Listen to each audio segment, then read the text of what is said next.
good evening to each one of you. On behalf of the Bangalore Chamber of Industry and Commerce, we welcome each one of you to this webinar on special talk on introduction to business evaluation and transformation. This session is being organized under the aegis of Aviation and Aerospace Expert Committee of BCIC, which will bring in more light on the process of business evaluation transformation with a special focus on the aerospace industry. As we are all aware that the aviation sector has been severely impacted with the reduction in demand and consequently the production output of OEMs and their suppliers. We would like to especially thank the chair, Mr. Karunakar Mishra, MD and CEO of Genser Aerospace and Information Technology, co-chair, Mr. S. Sethuram, Director of Finance and Accounts, Sasmos HET Technology Limited, and mentor, Mr. Ashok Saxena, Chairman, Bangalore Aerospace Consultant Private Limited, of the Aerospace Aviation Expert Committee, BCIC, for curating this session for the benefit of our members. The speaker for today's session is Mr. Saideep Ratnam, the Chief Operating Officer, Center for Excellence, India-Japan Study Center, IIM Bangalore. A brief profile of Mr. Saideep Ratnam. An engineer from Indian Institute of Bangalore, an MBA from IIM Bangalore, CMA UK, has over 48 years of experience in the manufacturing industry. He has bestowed the Best Engineers Award by the Institute of Engineers. He is a certified Six Sigma Master Black Belt by PwC, Dan Group USA. He is also a certified at the Japanese Institute of Plant Management as an instructor for total productivity maintenance. He started his career in aeronautics at Hindustan Aeronautics Limited and continued with different roles in manufacturing, procurement, internationalizing, and strategic planning. This was joined also industry president of manufacturing excellence at Anand Automotive. Prior to this, as a managing director at Nakwek Consultant, he was helping the industries to invent and change. He has worked with industries across wide spectrum, from aero industry, auto industry, to information technology companies, covering both manufacturing and service sectors. He has also published a book titled Creating the Next Generation of Manufacturing Change Leaders, which captures the nuance of the building a unique learning community to approach the leadership development at the grassroots. On behalf of the Chamber, we express our sincere thanks to Saideep for accepting our invitation to address at this important session. The session will be moderated by Mr. Karunakar Mishra. We also like to thank all the participants for joining for today's session. We request all of you to kindly mute your mic and webcam option. This is to enhance and keep the bandwidth strong, as well as avoid any disturbance in the background. Please post your questions in the chat box only. The speaker will respond to the questions during the session. May I now invite Mr. Karunakar Mishra to take over the session. Thanking you once again to all of you. Sir, over to you. Thank you, Prithvi. Good afternoon to all the participants. Thank you, Saideep, for accepting to cover the lecture.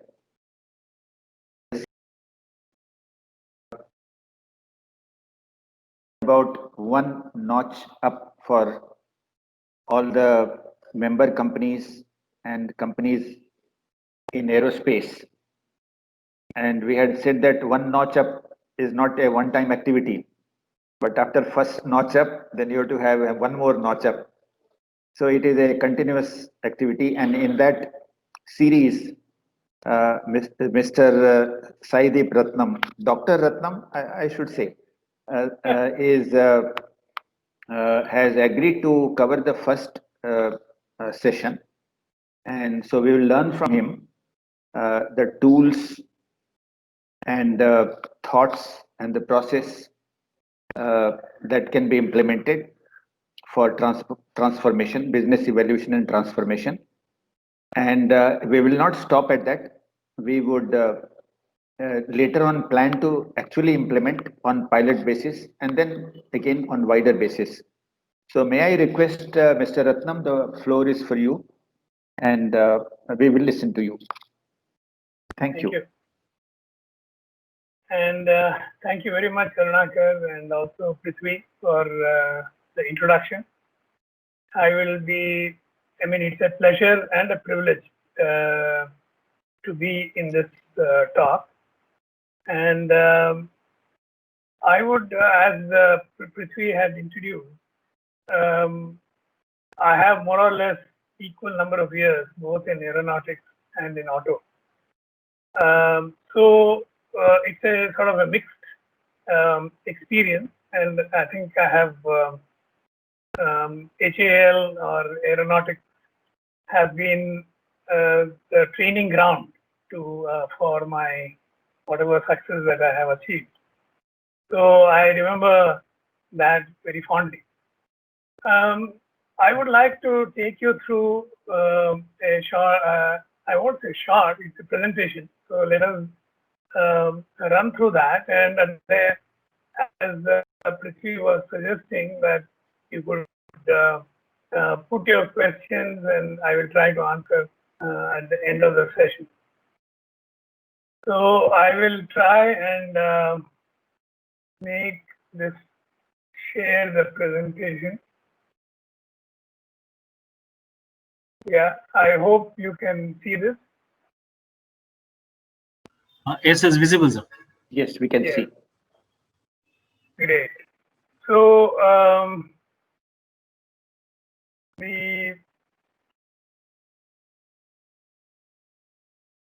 the topic is the VET index, or evaluation and transformation index of the business, and I will try to give you an overview of this.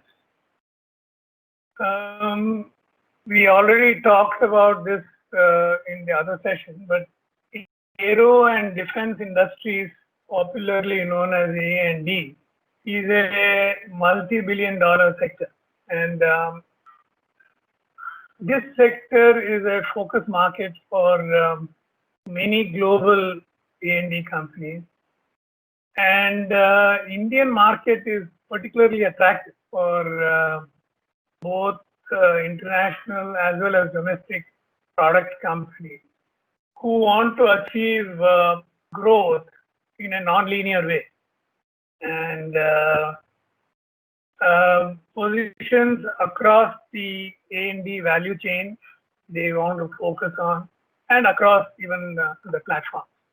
This is mainly because of the defense budgets of Japanese and Western countries is shrinking or tightening, whereas India and to a great extent Saudi Arabia continue to spend greater and greater amounts on defense procurement.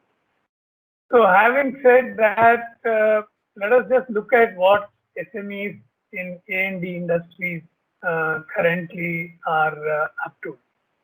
My study of, because I have worked with SMEs both in aero as well as in I've seen that SMEs need to, in my opinion, three mantras. You can call, if you call, I want to call it that. Create a committed identity. What I mean by this is that in order to hurry up and grow, many companies are taking up businesses which are, is the presentation still on? Yes, yes, presentation is on.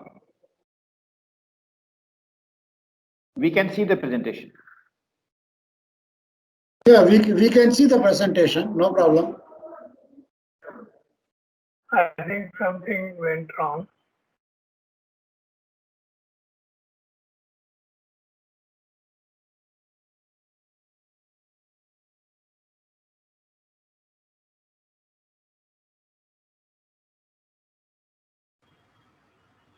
So we are in slide number 4.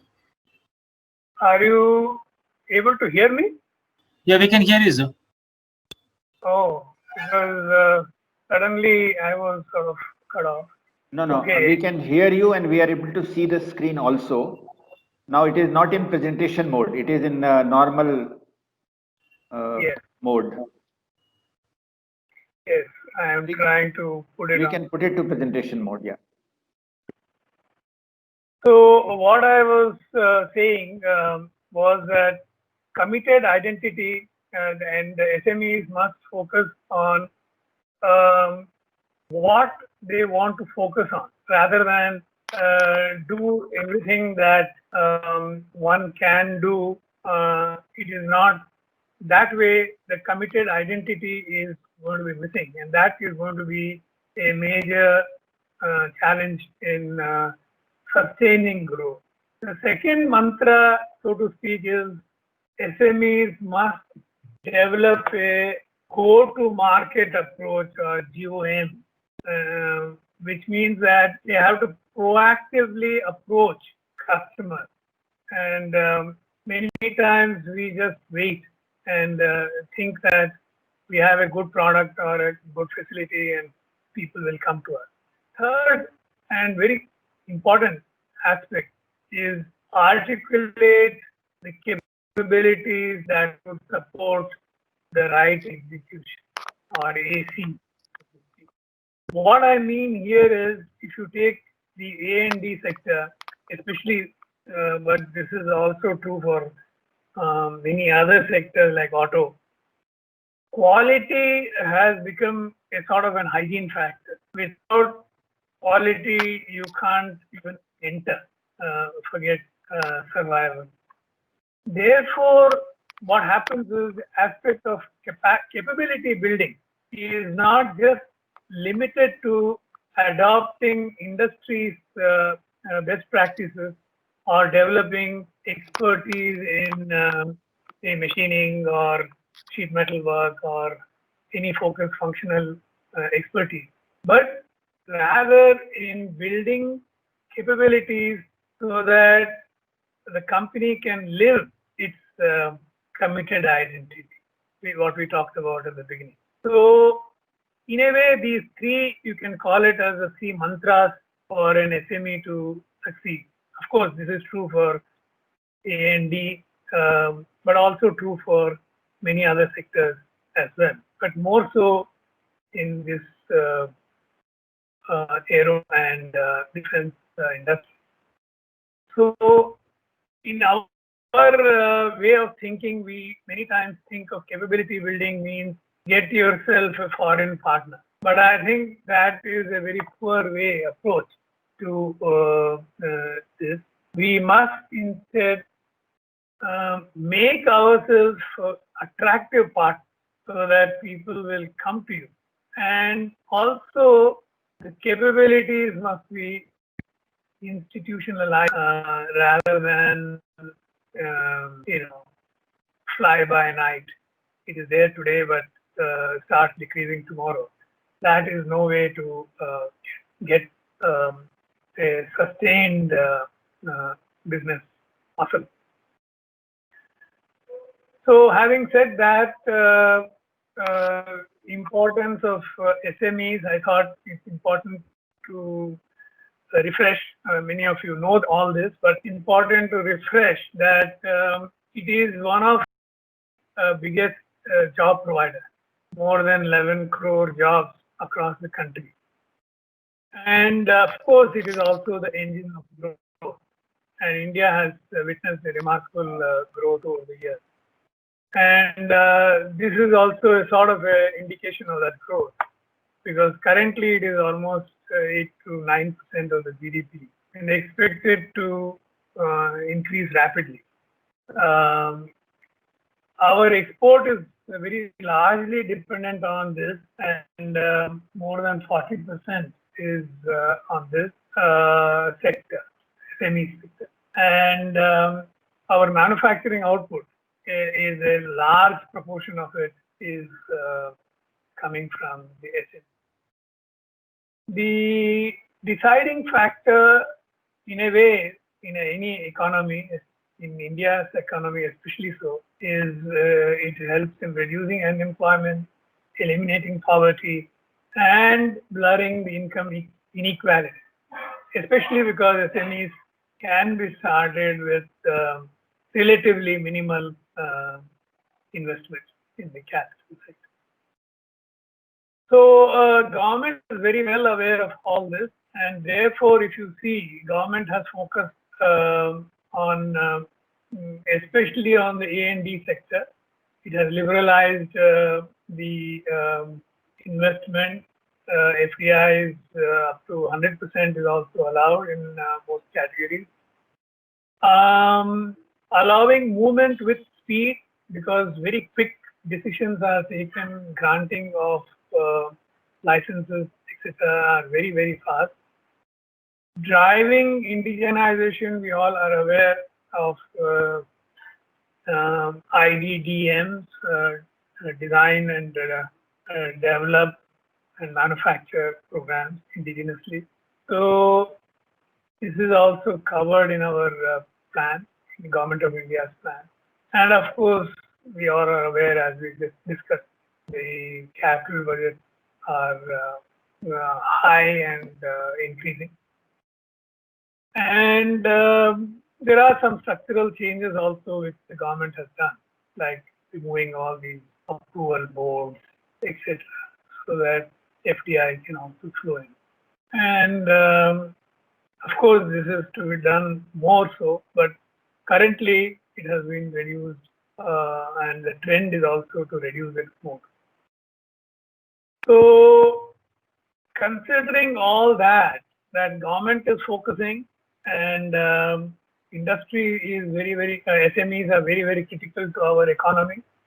What are the things which are preventing the SMEs? And this is what internally at IIM we have been thinking about this, and our director and the deans have been pushing for something to do for the SMEs.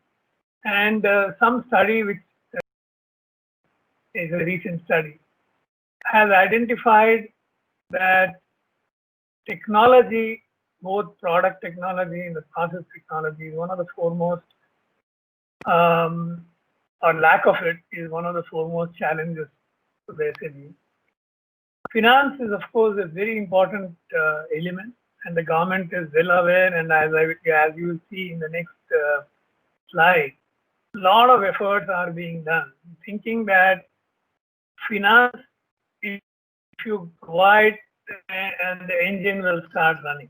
But you have to see, as per the study which I have quoted here, is that there are many other elements apart from finance. Technology is one, but the talent and ability to attract and retain, how to market, as I said, go to a customer or go to the market type of approach is also missing. People don't know how to do it. Then, of course, the infrastructure and utilities shortfall. But having said all these 5 elements that I have, sixth and very important element is leadership and strategy. And I think that is the key. And as you will see, all these 6 elements together will only ensure that SMEs will succeed. So, if you have said that, what is the current way to approach? Most of these approaches have been piecemeal. For example, the finance issue. If you see, the government has many schemes, Mudra scheme, DGFS scheme for credit guarantee fund scheme. Then you have the NSIC subsidies. Then you also have the CLTS schemes, which is focusing more on the technology upgradation. And more recently, there's an interesting concept called, or a scheme called MSME business loans in 59 minutes. And in fact, approvals are given within an hour, but the whole process may take about 2-3 days. But that is a great initiative by the government. But despite all this, success is limited because there are many other issues which continue to fester, as we have seen in the previous slide. Human resources remains a big issue, especially for the SMEs. Leadership mind. Ratnamji, may I just interrupt? There is slide is not moving forward. We are stuck at 4. What we are seeing is only 4. Fourth slide. Oh God. Oh. Yeah. Wait, I will try and reboot.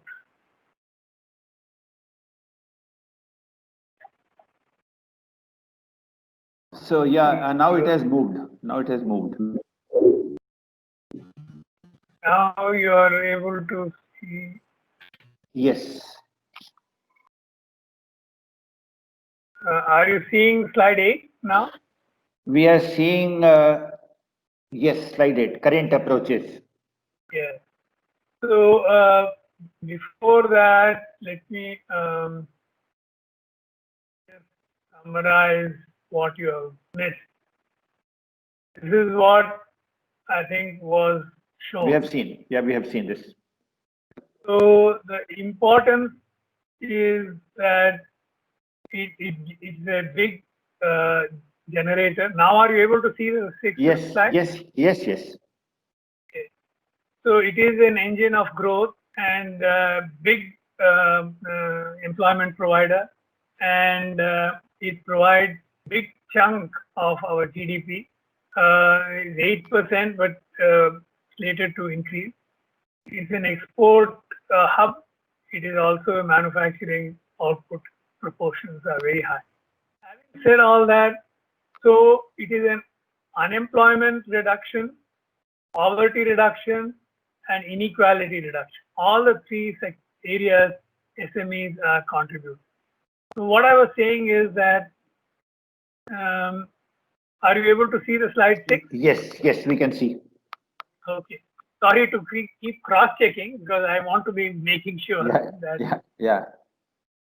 So liberalization, government is very aware of all this importance, and therefore it has done many things like 100% FDIs, clearance is very fast, driving indigenization through the IDDM program, increasing the capital procurement budget, allocation, abolition of certain boards for approvals, etc., and also reducing the tax burden for the smaller companies. So now I come to the this. Is this challenges for SMEs visible? Yes. Okay. So what I was saying is that these 6 challenges, which what I had mentioned earlier, technology for both products and processes, finance, human talent, marketing know-how, infrastructure and utilities, and above all, leadership and strategy. So all the, as per the study which I have quoted below, these 6 have to be addressed almost simultaneously if you want SMEs to succeed.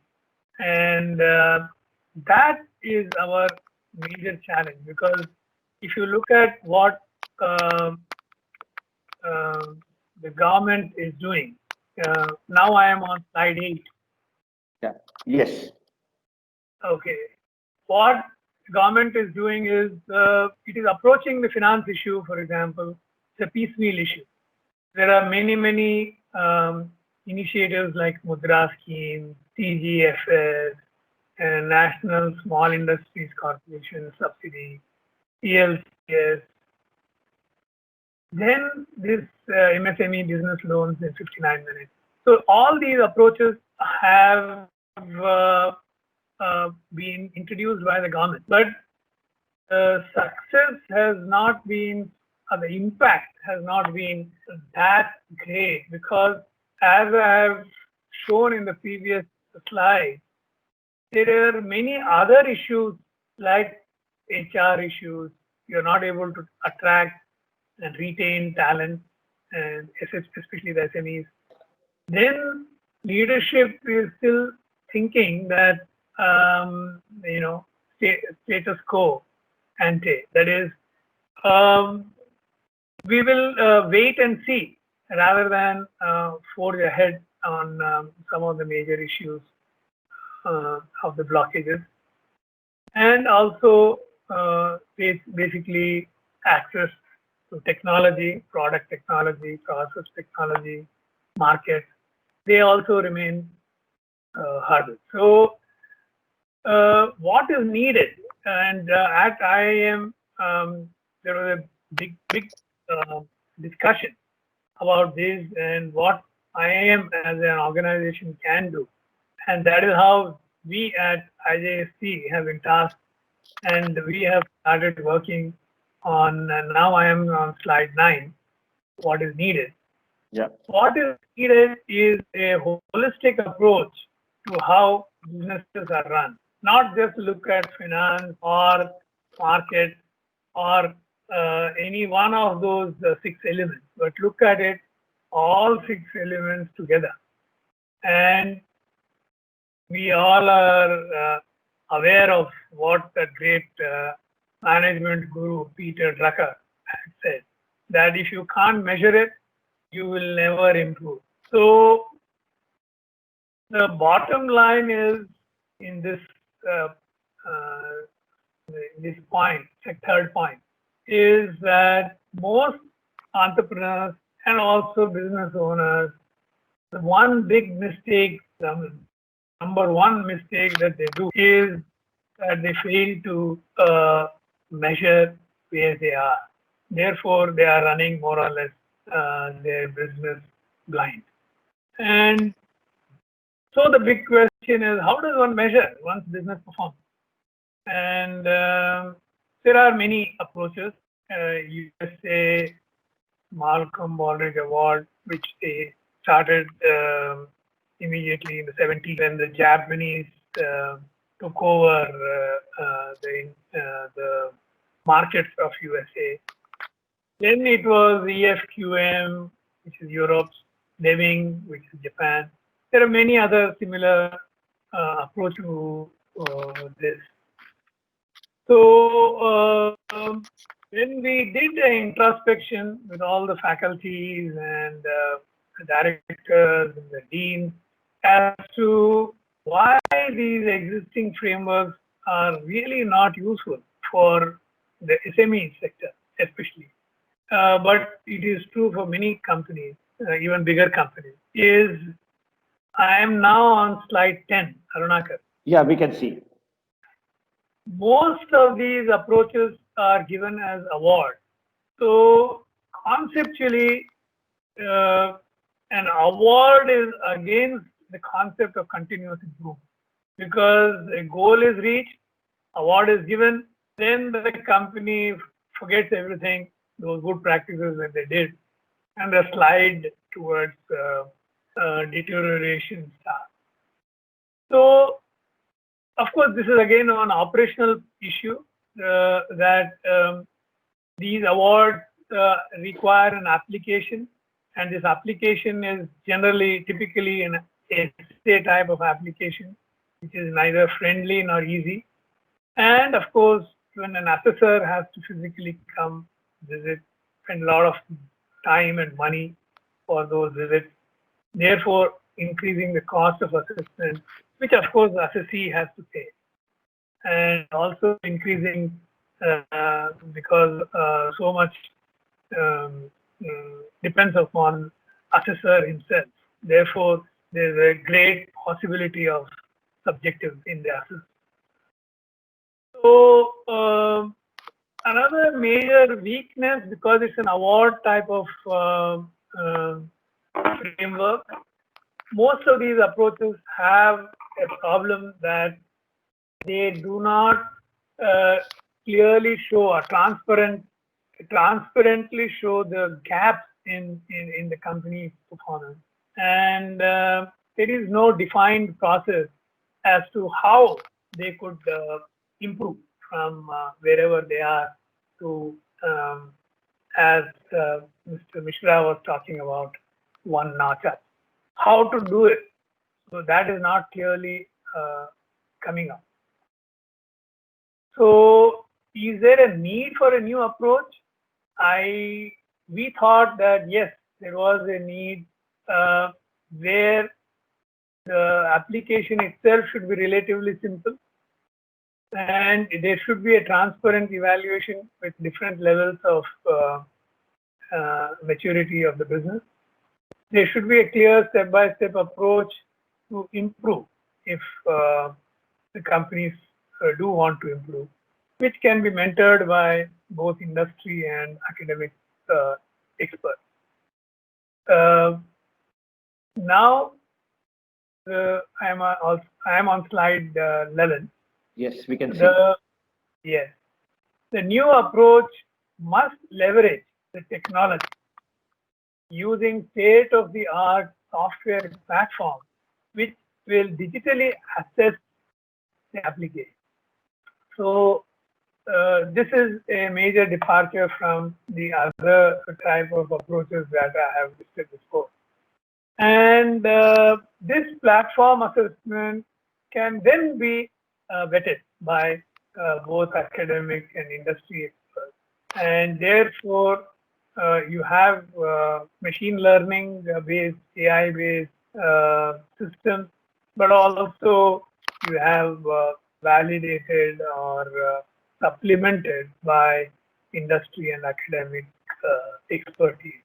So this is we felt that this was a need for the new approach. Therefore, this idea of a VET model came. VET model is really a transparent and an efficient business evaluation, which is based on 8 constructs. The evaluation is done on, as I said, AI-based platform. The system-generated evaluation is again vetted, and the index is designed to move the company one notch up on the ladder of business excellence. And this gives a clear roadmap for driving the company towards greater levels of, higher levels of excellence. Now, if you look at why IIMB wanted to do it, basically because IIMB is looked at as a company neutral organization. We are not a consultancy company. Therefore, we are not also a profit making company. So credibility is high, both for evaluating, getting assessed, as well as the company where who wants to find a partner in India. Also, second point, I am on slide 13, by the way. Yeah, we can see. Okay. Transformation from one level of business to a higher level is generally a difficult proposition for the company because they are themselves are unclear as to how to go about it. But there is, in this model, there is a clear process defined. And once evaluated, I am using this IJSC and IIMB to mean that IJSC is a part and parcel of this organization called IIMB. So this organization would provide the networking opportunities for these companies, the evaluated companies, to interact with Japanese companies for possible partnership opportunities. So it could even be Indian companies. It need not be restricted only to the Japanese. But we thought, because there are a lot of inquiries to us, how can you help these Japanese companies are asking us.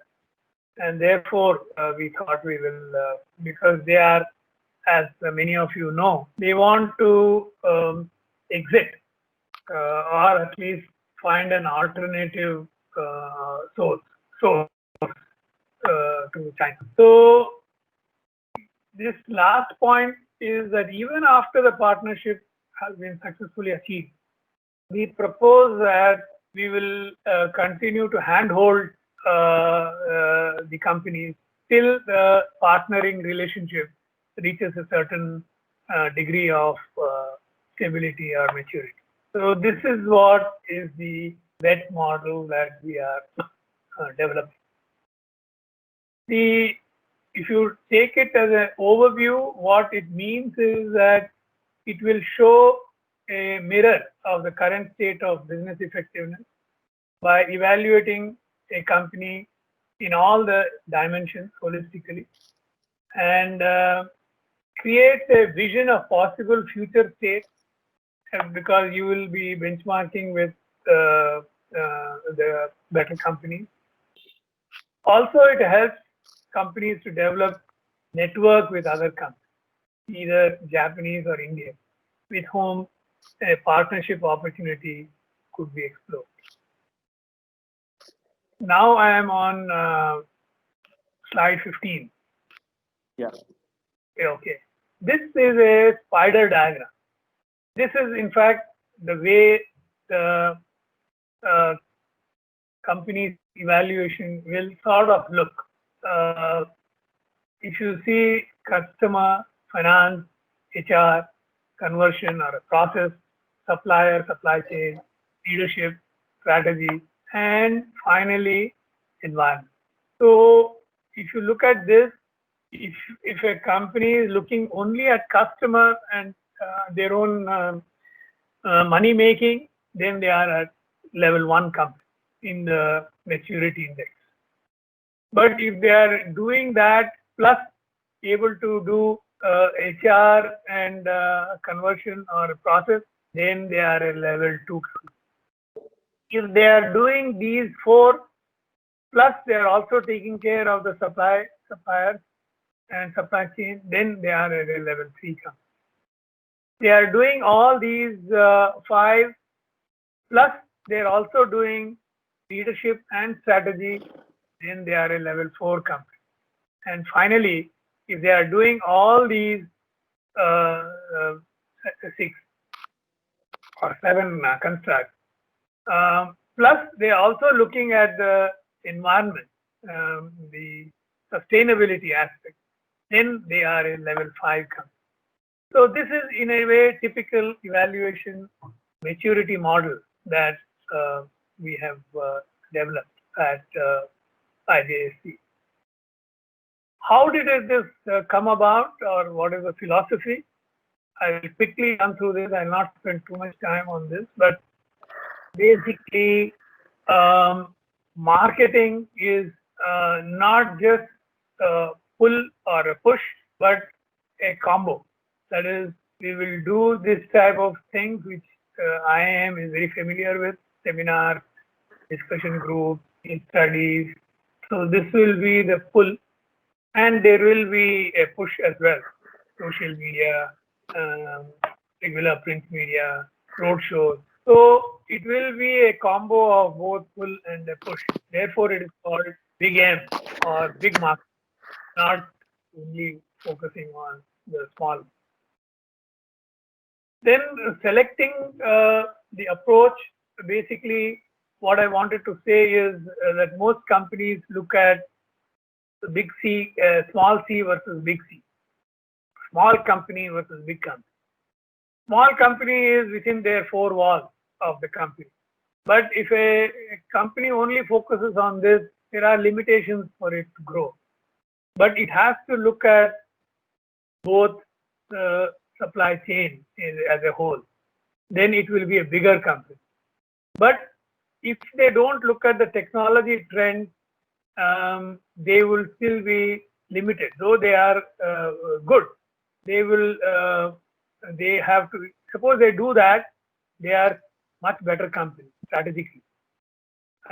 Therefore, possibility of sustenance of the business is even higher. But if they do all this but ignore the society, then also their lifespan will be limited. So the big C is where they do that as well. So that is how the 5 maturity model concept has evolved. Now coming to the transformation part, what type of support will IJSC and IIMB will give? It will provide, if a company says, oh, I know how to improve it, I don't need intervention, they can do self-learning, and we will help to give those inputs. Supported learning is where there will be interactions with some limited interaction, but there will be also guided interaction, which is the biggest or big support. So in a way, this project framework, very important element of both evaluation and transformation. Now, the last part is about what type of software infrastructure is going to be used for all this. So web page will have company profile, intelligent communication with that means interactive and intelligent communication. Display details of the indices that come up for the company. Payment gateway also will be integrated, and a potential partner could also be allowed a login, of course, with the permission of the industry. So this is a typical web page element. As far as the account management, if you see here the data forms, it allows many people in the organization to fill up. Everybody need not go through one simple or a single point of contact. Then system generated assessment will be there. This assessment or AI based assessment will be reviewed by many analysts. Each analyst's comments are recorded, consolidated score, display the spider diagram, and analysts interacting with the companies. Then, of course, there is a statistical data and sharing the score with the partners. So this is the whole chain of command, so to speak, or even is part of this software infrastructure. And the third part, which is basically transformation part, there will be virtual consulting, there will be digital education, and also even help in terms of what do you call it, online evaluation metrics. So basically, the e-learning part is need assessment will be done through defined learning path. Then course selection, intelligent trigger based on the evaluation done by the system. And even if required, there a customized design of the courses would be part of this development. So this is the e-learning support which are required for transformation. And of course, there will be reports and benchmarking. You want to log in access to your own reports. You can track your progress. Other reports, industry reports, archive reports, all this are a part and parcel of the package that one gets. And this is the last element of the software part. Basically, it's a simulation game. You are learning by doing, and interactive learning, and of course, minimal cost, unlike any other type of learning. The basic principle is, of course, strategic management and general management experience. Teams of participants operate computer simulated companies and acting as executive committee. Then through this exercise, participants will learn all the aspects of BET index and how to improve the BET index in a very innovative manner, innovative environment. So these are the elements or structures that have been thought of.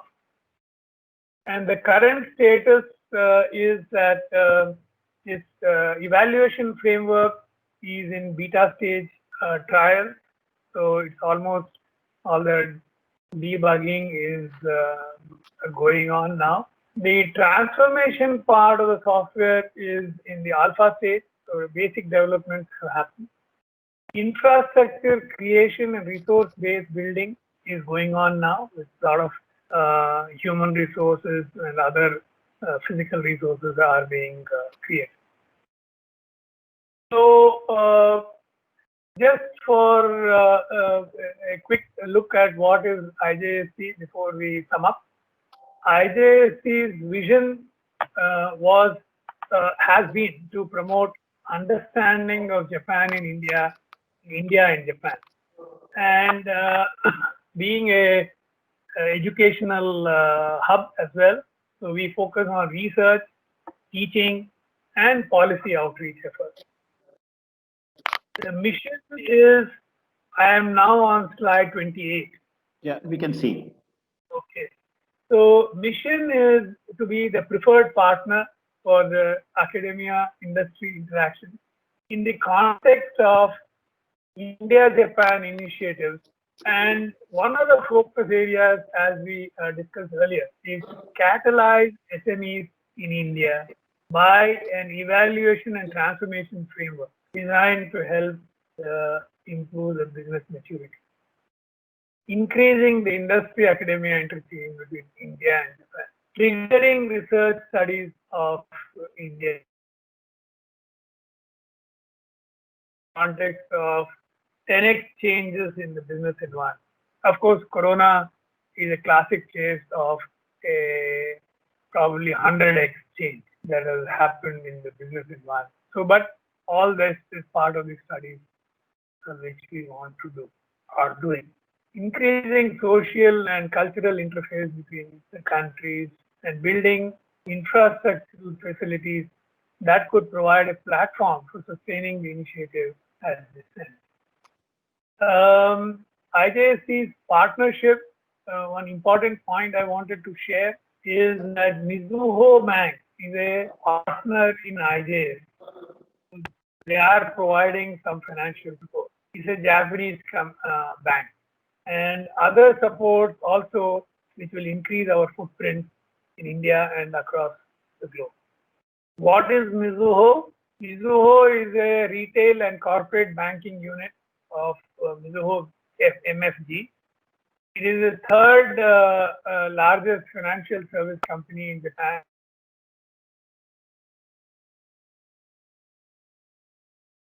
It is one of the three Japanese mega banks. The other two is here. Mizuho Bank provides support, both financial and product, financial and service, to both big, medium, and small companies in Japan and across the world, and both public and private companies. If you see the last point, is the only bank to have branches in every prefecture, that means every district in Japan. So their reach is extremely wide. That is what I say.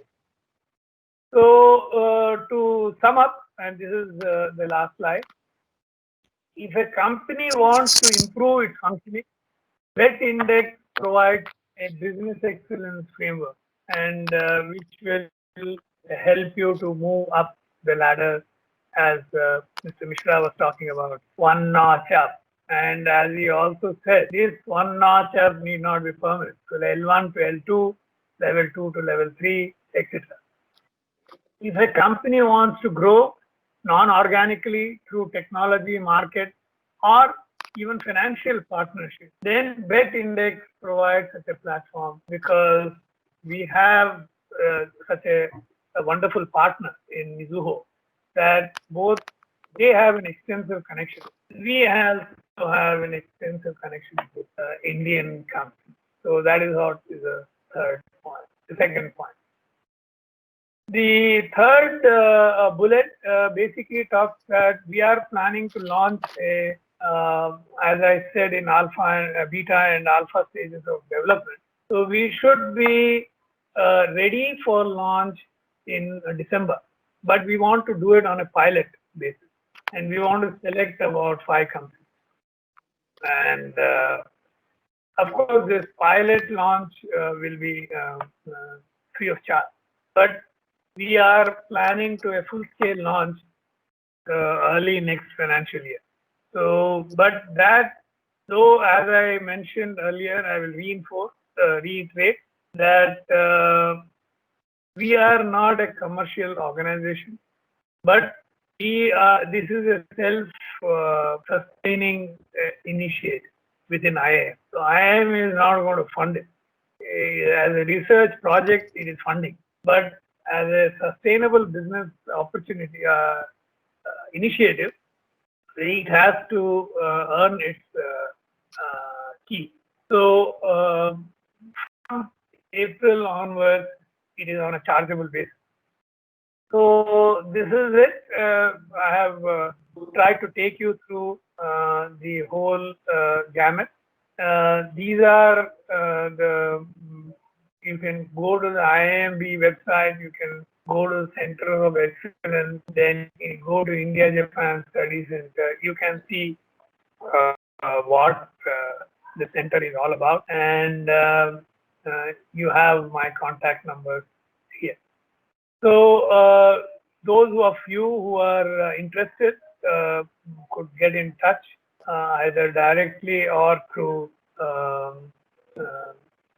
Mr. Mishra and his team. So this is what I had to share, and I am open to any questions that you may have. And yeah, thank you very much. It was very informative. Lot of information in 40-50 minutes, and looks very promising.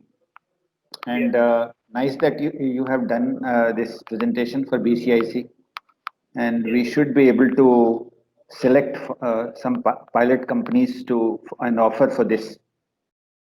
We'll find how to do that, how to select those 5 companies, and we can begin fast. So any questions from the audience actually on this? Yes, Professor Ratnam. yes.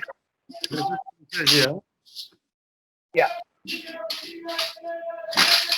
Yeah. I have been discussing a lot with both the defense as well as with the Department of Heavy Industries, Right. that India is seriously lacking in one of the most core aspects of all manufacturing of all types. India has zero infrastructure for the manufacture of cutting tools, which forms the basis of all manufacturing. Without cutting tools, there is no question of manufacturing of any component, any item, be it plastic or metal or whatever. Germany, Japan, Switzerland have always nurtured and built that industry, and therefore also built the infrastructure and ecosystem around it. Yeah. Not only does India have a very poor homegrown industry, but it is good that it has a lot of multinationals, big names in the cutting tool industry worldwide. However, 80 to 90% of India's manufacturing runs on cheap imports, mostly from China. What is the worst situation is that our entire defense manufacturing is heavily, and I won't say totally, but definitely heavily dependent on Chinese imports. Predominantly because the PSUs all work on L1 principle. That's good. So I have drafted something in terms of what could be done, and I'd be very happy to interact with you. Professor Ashok Mishra also is with me on this. Arunaka has seen our plant also and seen what we can do and what is there.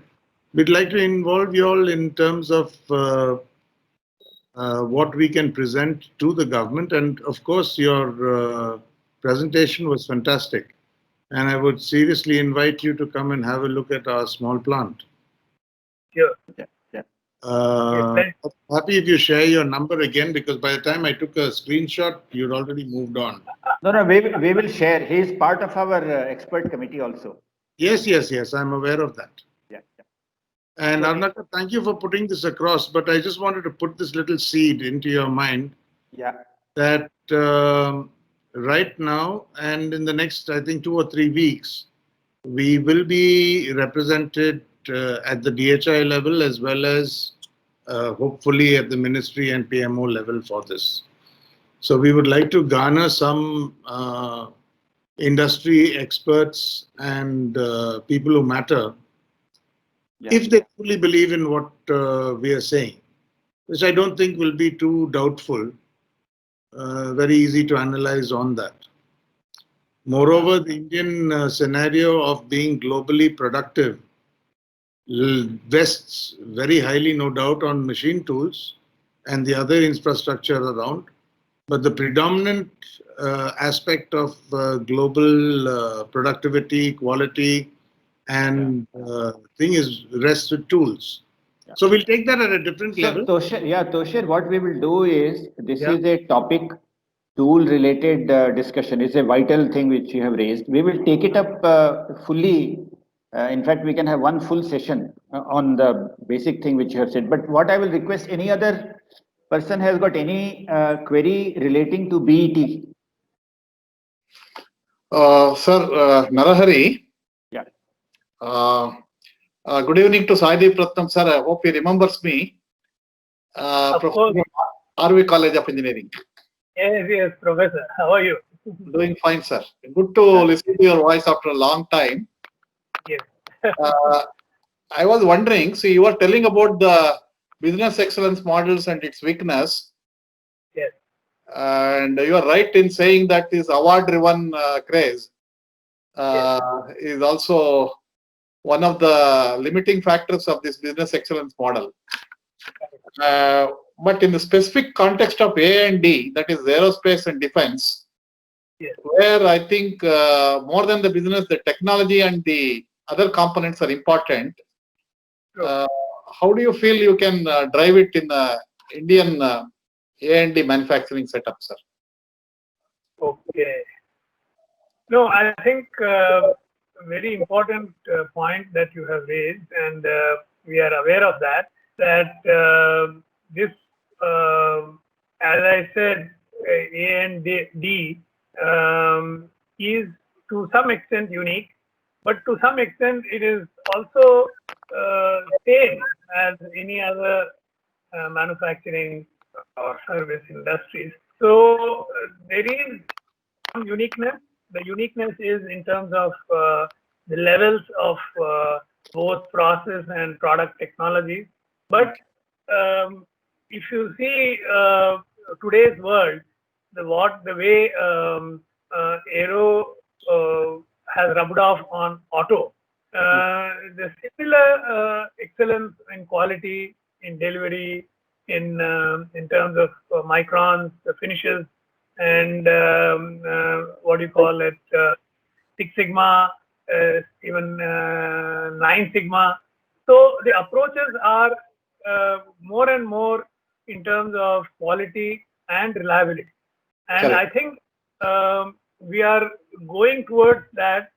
And this holistic assessment, technology is, though you may have the best of technologies, if you don't have some of the other parameters which we talked about, including strategy, leadership, and HR, human resource, if you're not able to bring talent, retain it, especially SMEs will go for a toss. That is what I see. Therefore, there is a need to look at it business as a holistic approach rather than each of those 6 elements or 8 elements is critical, but you have to look at them together rather than separately. Yeah, that's why I think your model that you presented is extremely, intuitive. The maturity model that you presented, I very much appreciate the effort put in. We have done some work on business. One of my research scholars is working on that. And that is the curiosity with which I joined this. And he has pointed out the deficiencies of the business excellence models. Possibly we can connect on that, sir. Thank you. Yeah. We will definitely do. Yeah, thank you, sir. Thank you. Nice connecting with you after a long time. Yes, my pleasure. Yes. Thank you. So this BET index will also get branded kind of a thing, and this will be open and the index level of any company. Is it thought that it will be open and shareable, and based on that other network is possible? Kind of thing. Yeah. Yes, Arunakar. Yes, you are right. See, ultimately, the dream or the vision is that this becomes the default sort of evaluation, just like any of those financial instruments like S&P does that for only looks at one aspect of business very, very closely. But this is what we would like, that this evaluation becomes a standard by itself. That is first point. Second point is that if the company is open to sharing, the web link will be open to anybody else. But if the company says no, let me improve before I share, so we allow the privacy also to be there. So it depends upon what the company wants. Like you say, to some extent, it's like a marriage bureau. So you have a small industry wanting a big partner or a bigger partner. So the details can be shared with the partner, and that is the whole idea of transparency, so that the big partner or bigger partner will have confidence that this has been done, and this is the sort of, you can call it the horoscope of the company. Yeah. Thank you. I think we have one hand raised from Sika Group. Sika,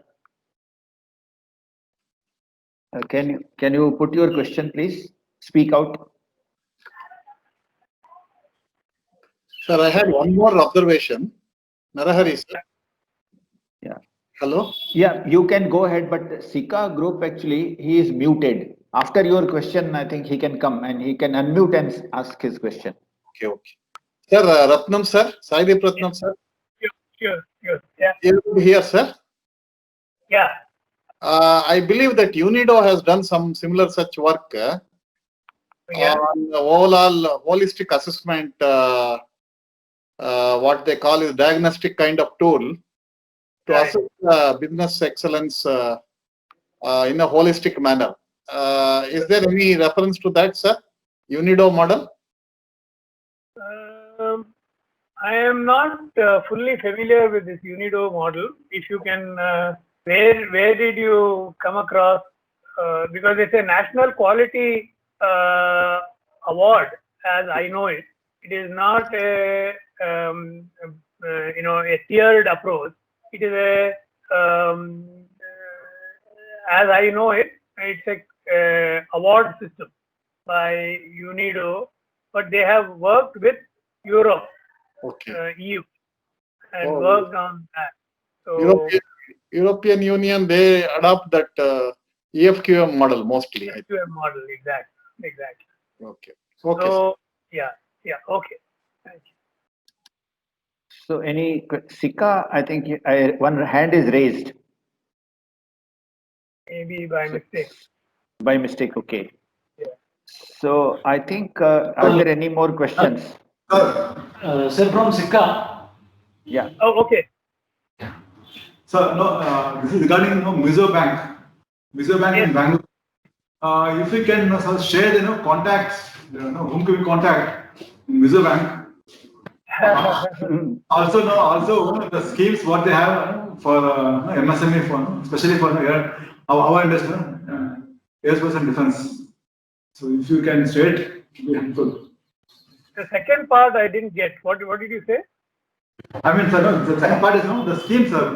Various schemes of Mizo Bank to promote MSME industry in India, especially for aerospace and defense. What I suggest is you get in touch with me. I will share the local contact. Then they will give you all the details. Right. Thank you. Sure. Right. So I think it is very good if we can take, although we have overshot the time a little, but we can take one more question if there is. Otherwise, basically, it has been very informative and a totally new kind of model with a lot of potential. I think looks to be very useful, and we should implement.